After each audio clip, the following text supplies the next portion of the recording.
NUST Ecomotive is the first ever team from NUST Stage 12 to participate in Shell Eco Marathon Asia. We participated in the Challenger event at Le Mans, France last year. Since this was our first ever international event, we gained a lot of technical exposure along with an unparalleled experience to work in a team under stressful situations. So, with the redefined expertise and an increased enthusiasm, we are ready to make a mark in Shell Eco Marathon Asia this March. NUST Ecomotive and our vehicle was formed on the basis of a 4 point agenda. First, sustainability, then green environment, third is safety, and fourth is unity. Our car has a lightweight aluminium chassis, a GY6 engine which is tuned using a RUS EFI. It has a low rolling resistance tires and a hydraulic brake system which we are trying to activate remotely as well. The whole body is made up of carbon fiber. For our safety, we have two sensors involved. One is the carbon monoxide sensor and the other is a temperature sensor.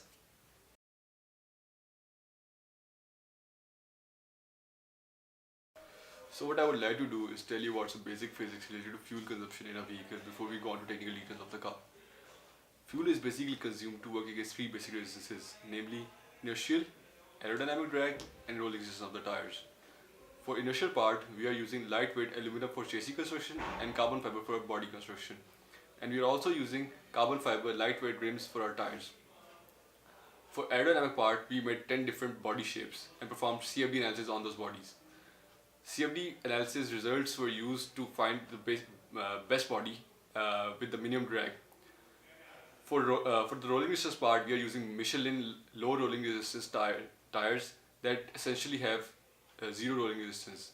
All these factors help us in increasing the fuel efficiency of the car and decreasing the weight of the car.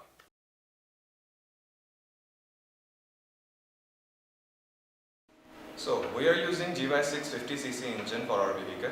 The reason why we chose GY6 50cc engine is because of the higher compression ratio of 10.5 to 1, which helps in saving the fuel. So why is that? It's because the higher the compression ratio, the more the air gets filled in the cylinder, which helps in getting the powerful explosion from the air-fuel mixture, which ultimately helps in saving the fuel. The engine management system would be RUS EFI, and it will be tuned by the dyno facility of our school. Apart from the higher compression ratio, the GY6 50cc engine has inbuilt auto start coil along with the CVT transmission with centrifugal clutch. As we all know that in order to increase the fuel efficiency of the vehicle, the coasting plays an important role. So what we are doing is we will be replacing the stock centrifugal clutch with the dry friction clutch because the centrifugal clutch doesn't get disengaged when the throttle is released, hence it limits the fuel efficiency, whereas a dry friction clutch could be disengaged whenever we want to.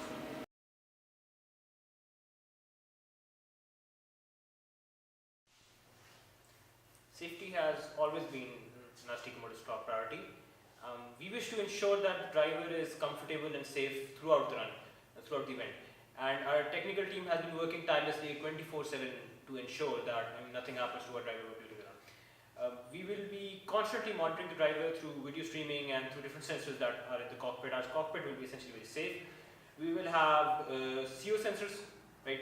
CO sensors will constantly monitor the levels of carbon monoxide. Now, we all know carbon monoxide is extremely dangerous, and if there is any leakage from the engine compartment to the cockpit, it will be really dangerous for the driver. So we will constantly monitoring through the CO sensors. Apart from that, I mentioned the video streaming earlier. We will be constantly looking at the driver. We will checking if he's fallen asleep, for example, or if he's unconscious or something, which would be really hazardous, right? So we will constantly looking at the driver, and if something happens, we have a lot of safety equipment in place to ensure that nothing happens to the driver, nothing happens to the car, and the car is parked safely on the side of the road. For that, what we're trying to do is that we're going to have remotely controlled braking and remotely controlled steering. Now, what do I mean by that? The thing is, in case of an accident, the driver, the hydraulic brakes that we're using are going to be automatically actuated, remotely actuated, what I mean to say, remotely actuated, and the driver is going to come to a stop slowly. But the thing is, we do not want the driver to stop in the middle of the road because that would cause an accident. Cars are coming in from behind and they could collide with us. So what we're also working on is the remotely actuated steering. As soon as there is an accident, as soon as there is a hazard, as soon as we're monitoring the driver, and as soon as we see the need that the driver is not able to control the car, or the driver is incautious, for example, the car is going to turn slowly to the side of the road, and the remote brakes are going to be activated, and it's slowly going to come to a stop. Apart from that, we have the automatic engine shutoff, which is naturally a must in a car. Anything could happen, and we do not want the engine to be running at that exact time, right? And we have the fireball.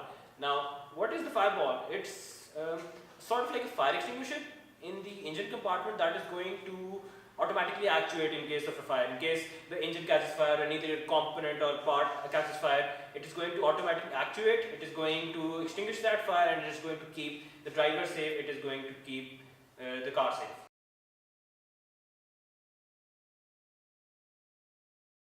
It has been a wonderful experience working with these individuals who, with their own specific talents, made this synergy, and this synergy made NAS Tecomotive into what it is today.